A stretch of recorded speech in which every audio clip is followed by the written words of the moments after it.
Thank you, Adam, so much. And it's lovely to meet you all. And I'm going to really just give you a taster this morning of community health creation.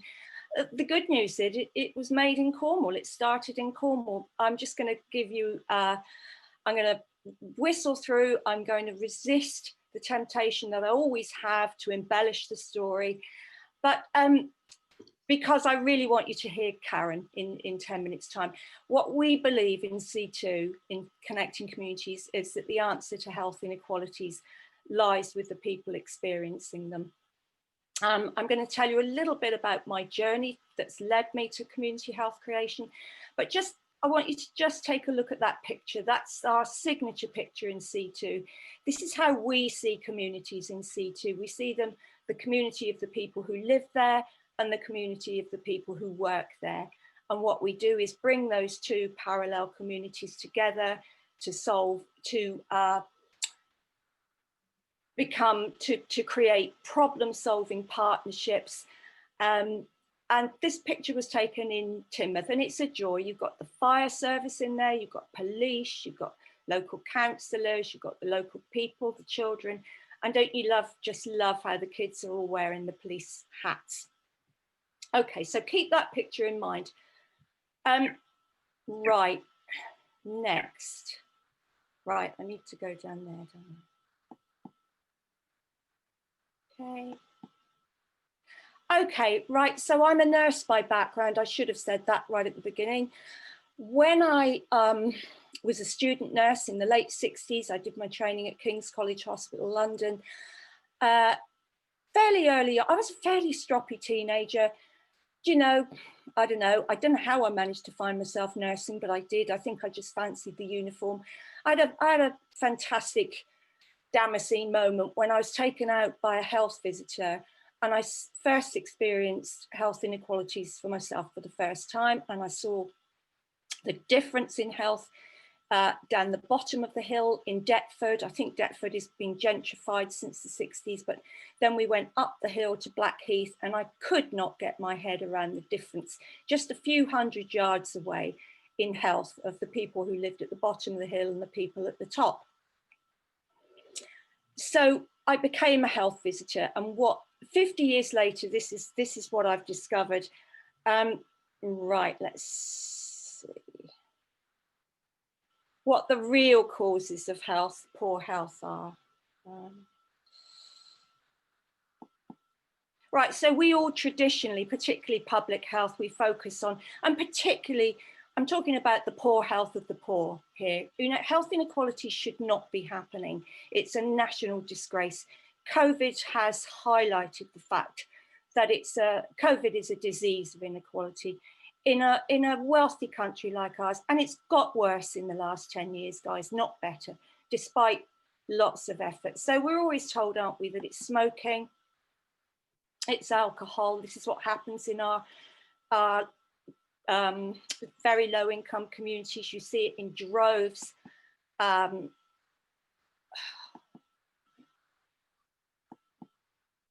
And obesity. So for me, what I've discovered, these are the real causes of poor health.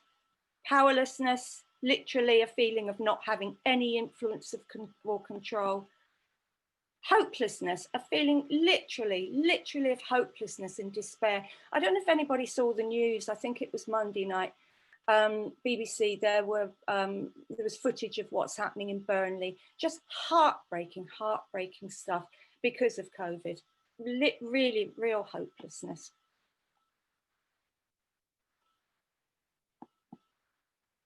Disconnectedness, absolutely huge, on a huge scale. This is what we see. Remember those two communities I mentioned in the picture before? Massive disconnection between them, usually, is what we find all over the country. And passivity, being done to. In communities, very low income communities, people are done to, and Karen will tell you more about that. Okay,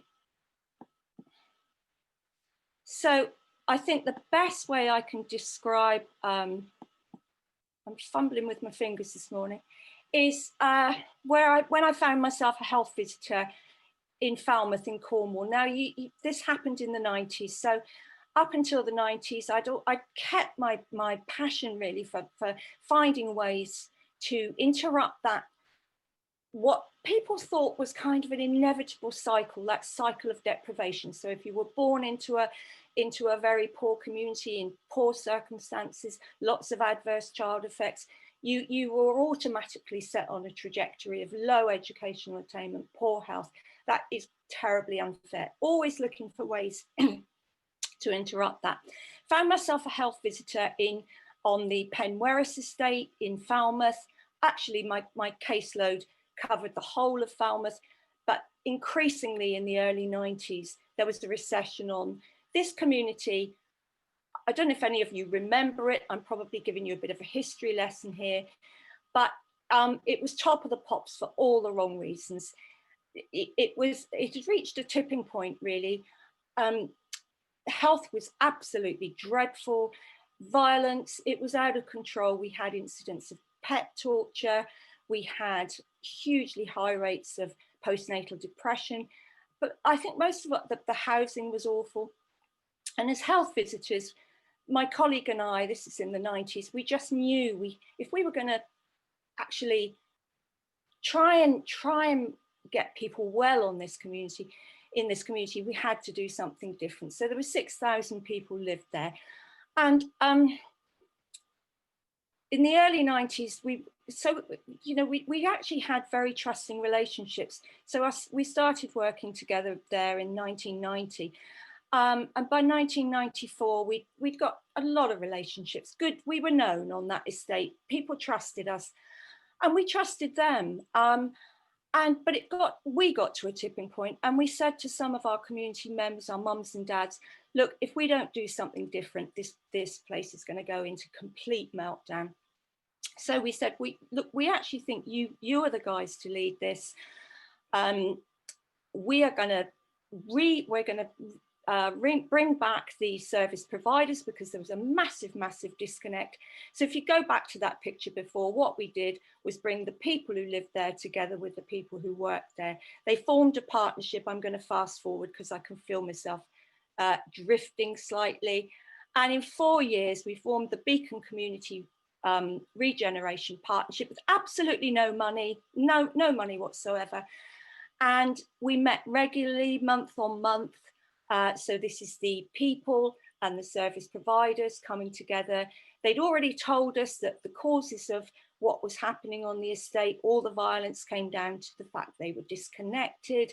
They wanted jobs. They wanted the state, their homes was dreadful. They wanted the crime to go. And together we tackled those issues. We came together and amazing stuff started to happen. Within 6 months, the residents, they formed a residents association, the first time they'd ever had any kind of a voice. Service providers enabled them to write a bid, and within 6 months, the community, had got £2.2 million for themselves. Now that was huge, so it wasn't a handout, they had the money. We had a fantastic housing officer then. He went on to become CEO of Carrick Housing, a guy called Mike Owen, who trusted that community to lead on the spend. He said, you got the money, we'll guide you, but you lead on the spend. Now that was absolutely massive.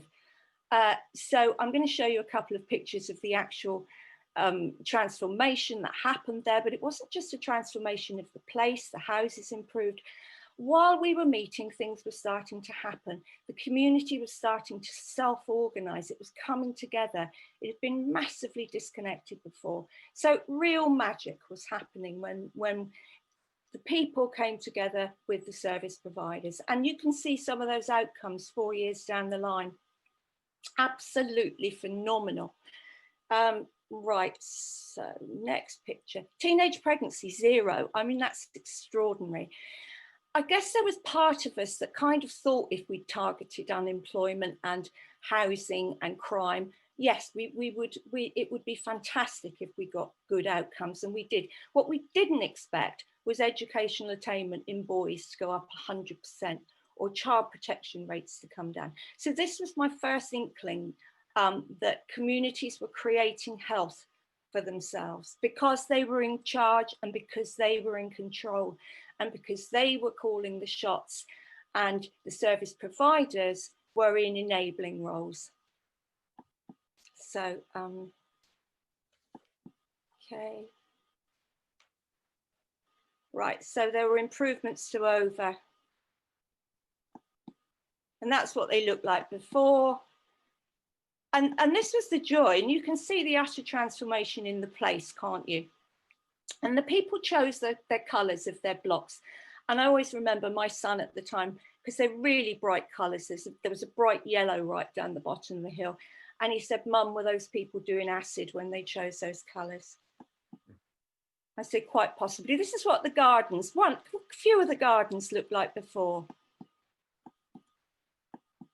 And this is just to give you a sense of people were self-organising. There was this huge sense of pride, and it was sweeping through that whole estate. Okay. So I'm probably going to run out of time soon, but I just really, really want to give you a definition of the power of community self-organisation. That's the Holy Grail. That's what everybody needs to learn, how to create conditions for communities to self-organise. That's what lasts and lasts. So you can read that for yourself. And when we've done this all over the country, I'm going to show you a slide in a minute. When we see this happening, we rejoice, because we know that what's happening in that community is that they are starting to, when they self-organise, it's just a hugely powerful, it's health enhancing, massively health enhancing.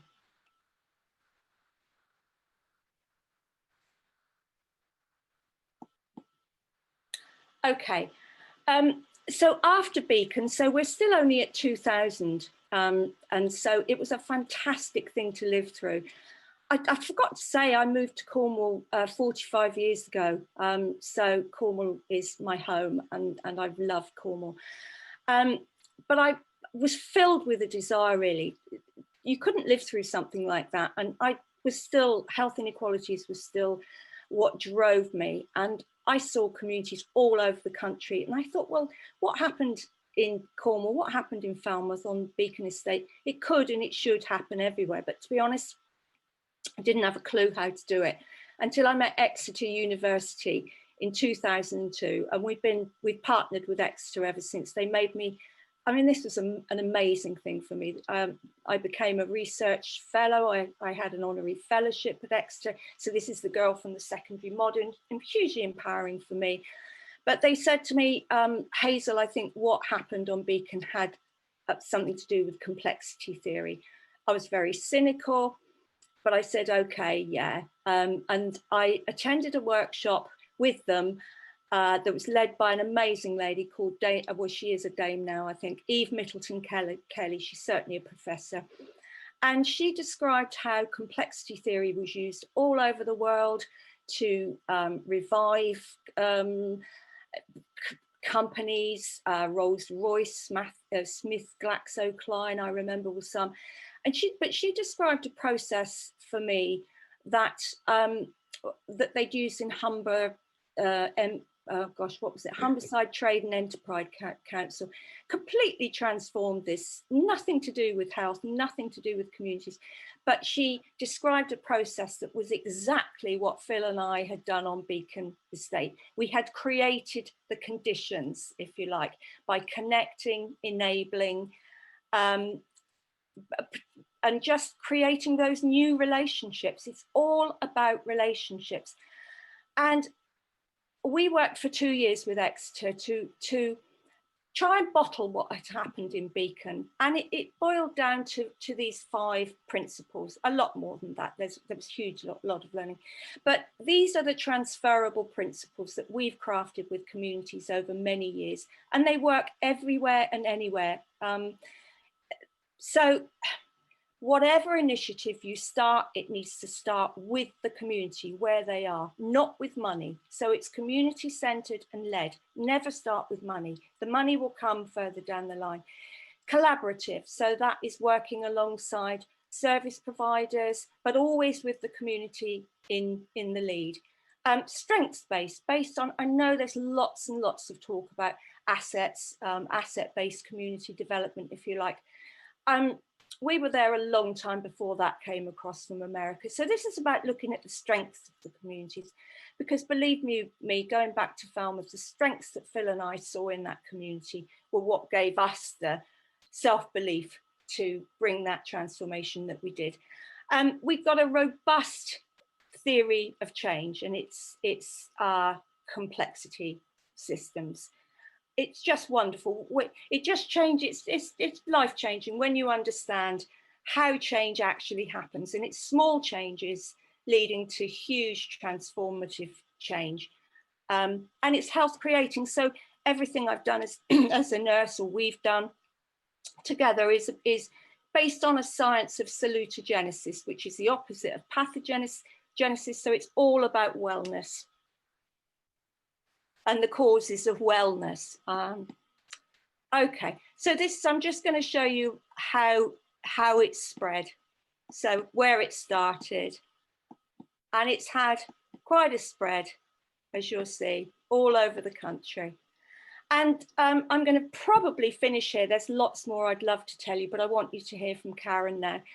And I looked for a definition on the internet a few years ago of health creation, and I couldn't find one, so I made up my own, and it's used a lot now. So health creation is the enhancement of health and well-being that occurs when an individual or community gains a sense of influence and control over their own lives and environment. Now, that's been an absolute whistle-stop tour. There's so much more I could tell you, but I'm probably going to leave it there and hand you over to Karen. If you've enjoyed the video, please give it a like, give it a thumbs up, share it with others, and subscribe. And we will keep you posted as the story of Cornwall and community wellbeing unfolds into the future.